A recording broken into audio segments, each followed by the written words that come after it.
Hormuz से लगे Iran का ऐसा कोई तटीय इलाका नहीं, कोई द्वीप नहीं जिसे पिछले 3 दिनों में अमेरिकी सेना ने निशाना न बनाया हो।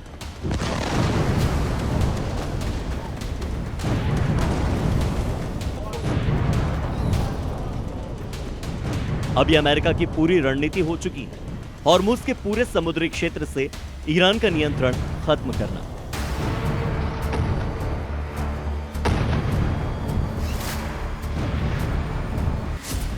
क्योंकि इससे पहले जो सीज फायर डील हुई थी उसमें सबसे बड़ा करार हॉर्मुज पर नियंत्रण को लेकर ही था। समझौता 60 दिनों के लिए था, जिसमें अमेरिका को अपनी नाकेबंदी हटानी थी और ईरान को जहाजों की सुरक्षित आवाजाही सुनिश्चित करनी थी। लेकिन ट्रंप का आरोप है कि ईरान समझौते की शर्तें पालन नहीं कर रहा। इस बयान के साथ ट्रंप ने यहां तक ऐलान कर दिया कि हॉर्मुज पर अब अमेरिका का नियंत्रण होगा।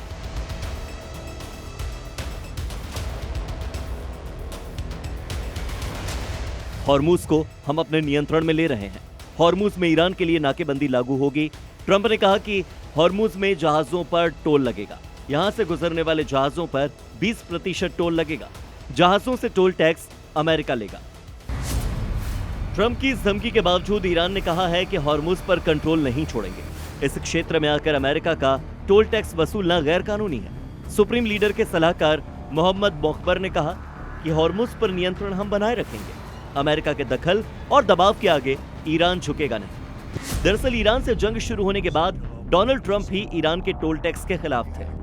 खुद ट्रंप के विदेश मंत्री मार्को रूबियो ने जून में कहा था कि किसी भी देश को अंतर्राष्ट्रीय जलमार्ग से गुजरने वाले जहाजों पर टोल या शुल्क लगाने का अधिकार नहीं है। ऐसे में ट्रंप का नया ऐलान उनकी अपनी सरकार के पहले के आधिकारिक रुख से बिल्कुल विपरीत है।